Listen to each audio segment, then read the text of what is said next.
stack, showing 7 to the jack. Don't cry to your mama, cause I'm sending you back. I'll be the last man standing with the money in my. We're at a new and highly anticipated tour stop at the Ameristar Casino Hotel here in Kansas City, Missouri. I'm Fred Bevel. With me is my good friend and poker professional, Maria Ho. Maria, this has been one of the most requested tour stops ever in HPT's history, and finally, we're at the place to play in the Midwest at the Ameristar Casino. Well, the Ameristar really has it all. A luxury hotel, 9 amazing... Few last-minute adjustments before we get the cards in the air. Maria, as a pro, what's going through your mind before the TV final table starts?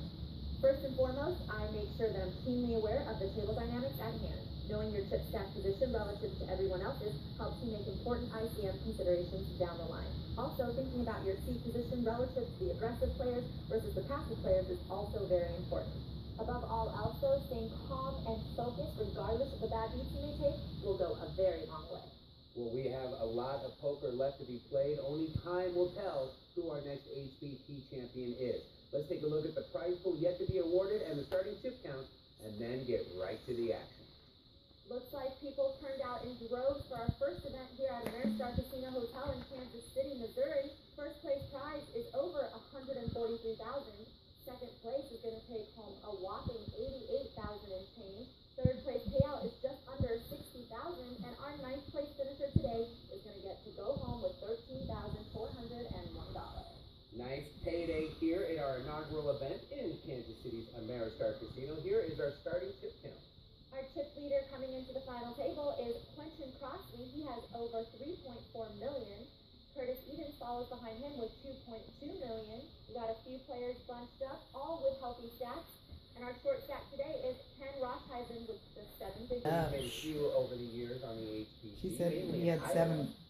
Lines at this final table will be starting at $15,000 and $30,000 with a $4,000 chip ante. And it looks like under the gun will be Stu Yancic. Down at ace-10.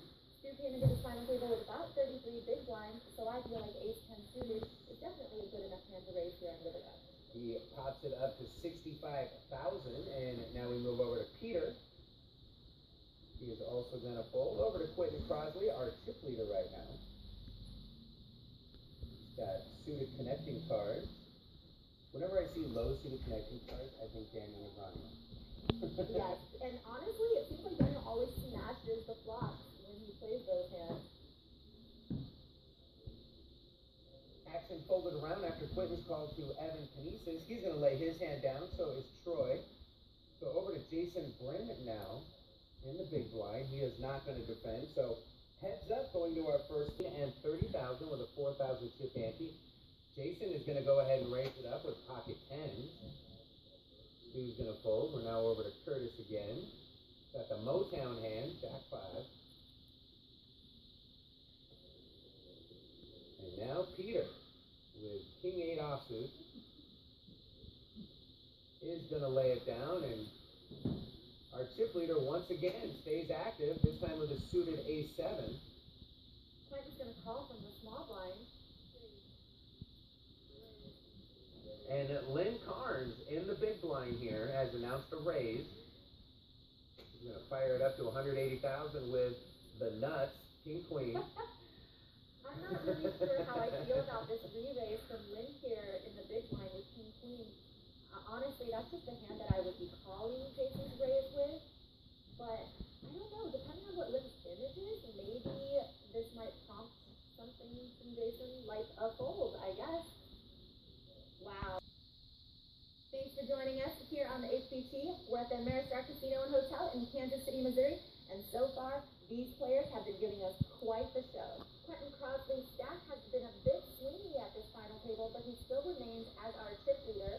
Jason Bryn has now moved up to the second spot. Ken Rothheisen, who started out as our short stack, actually now has almost 30 big blinds. So a very healthy chip stack considering where he started this final table at. And our new short stack is Peter Cahan with 18 big blinds. Blinds continuing on, 7-handed now at $20,000 and $40,000 with a $5,000 chip ante. Action is going to start on Troy. He is going to quickly fold. We look over at Jason's hand now. He's got ace-jack offsuit. He's going to raise it to $85,000. He's going to fold. Over to Kurt now. not good enough. Peter also going to lay it down. Back to Quentin. I'm not really sure why Quentin asked how much it is. We all know you're gonna call, buddy. Quentin's going to flat with pocket fives. Ken Rusheisen's going to fold. He doesn't have a whole lot more time, Maria. So heads up again to the flop between Quentin and Jason. The flop is King 10 with a couple of diamonds, and Jason's flopped a joint here with the Broadway straight. Quentin, I don't see how he's going to continue with this hand as he checks it over to Jason, and Jason checks as well. The turn is the 4 of spades. And now Quentin is going to get active. Can't blame him. So Jason's check back there on the flop works because now he has Quentin leading into him, drawing dead. If I were Jason, I would just flat here. There's really no reason for him to raise. There's not much that he's scared of. And that's exactly what he does. He's just going to call the 125. Sometimes you just gotta lie and wait. And the river is the 7 of clubs. So Quentin knows that he's going to need to bet again if he wants to win this pot. So he does bet 350,000. Jason still has a stone cold nuts here, so I'm assuming he's just going to go all in.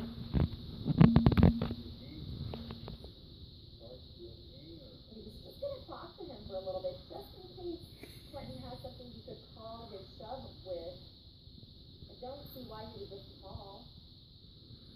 He has the absolute best hand on this board.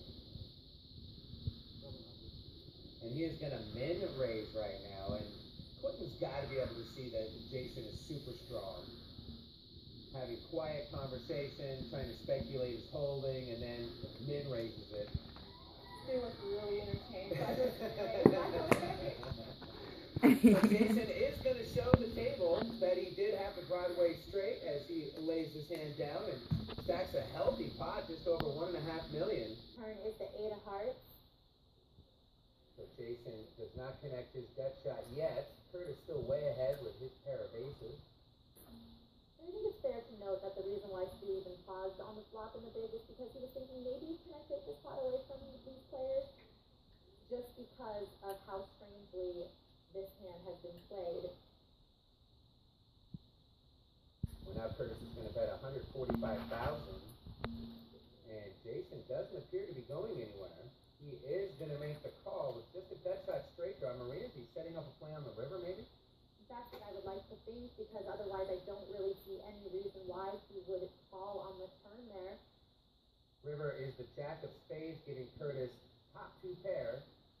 I would like to have seen Jason bet a little bit more than 170,000 if he's trying to get Curtis off of any hand here, but obviously, as you can see, Curtis has top 2 pair now by the river, and so he's definitely not going anywhere, and in fact, he should raise.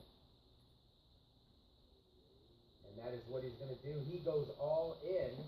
So Maria, we were correct in speculating that Jason is setting up a play on the river. And you do have to give it up to Jason to try to take that spot, and it just seemed like Curtis limping in under the gun here with ace-jack worked out for him, but, you know, it doesn't always work out that way unless you hit a big flop like that. And Curtis finally gets to stack some chips after winning his first meaningful pot at this final table. Action in this hand will start with Jason. And now Jason's got about 21 big blinds to play with here. And he's going to make it $110,000 with a suited ace deuce. Stu quickly folds, as does Curtis. Now we're over to Quentin, our chip leader. He's going to make the call with unsuited connecting card.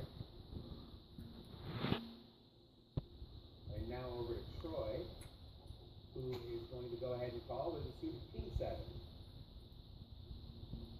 Quentin is going to check dark before the flop. Maria, I'm not a big fan of that in tournament play. You see it all the time at the cash games, though.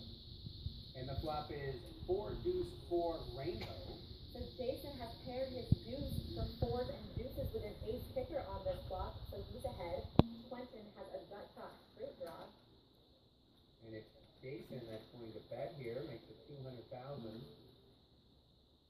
Quentin quickly makes the call.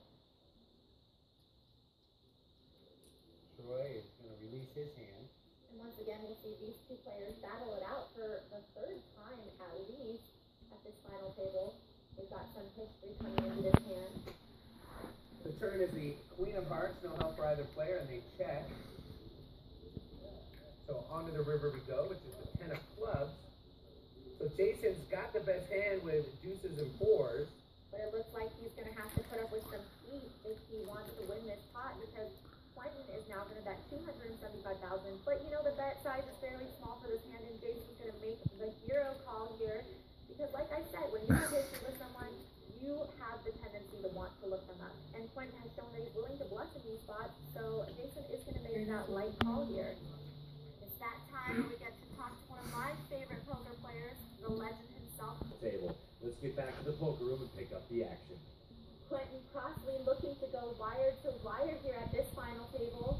He's still holding on to the chip lead with over $4 million, but Troy Rep is steadily closing that gap. Troy is right on his heels with $3.9 million, and our new short stack is Stu Yancic with $1.1 million. Fold, as does Quentin. We'll move over to Troy now. He's got Jack 4 of diamonds on the button. And certainly Troy, having 70 big blinds, should open this from the button in an unopened pot. And anytime play gets short-handed and you have a deep stack, you should really be making the most out of it and trying to put these players to the test. But unfortunately, Troy decides that he wants to give that spot up. So now Jason raises from the small blind with King Jack into Stewart's King 3 suited. Stu makes the call. The flop is Queen 3 King, all spades. So Stewart has flopped 2 pair. Jason has top pair.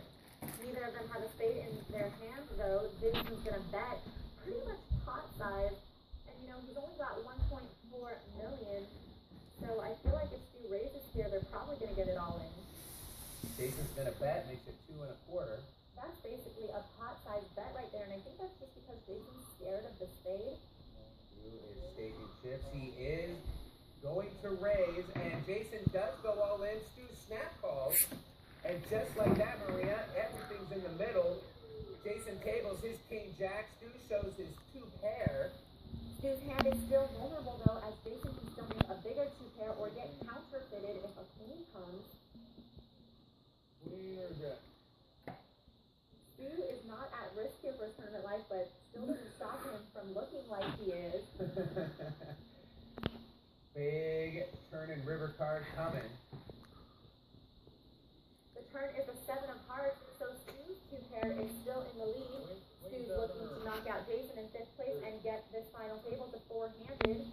Jason hoping to find a queen, a 7, or a jack on the river card to suck out here. Otherwise, Stu is going to eliminate him. The river is the ace of diamonds. These 2 pairs going to hold up, and Jason is going to be eliminated here, taking home just a smidge under $30,000. It's a really great payday for his efforts here today. Jason played a great game, loved to drive the action.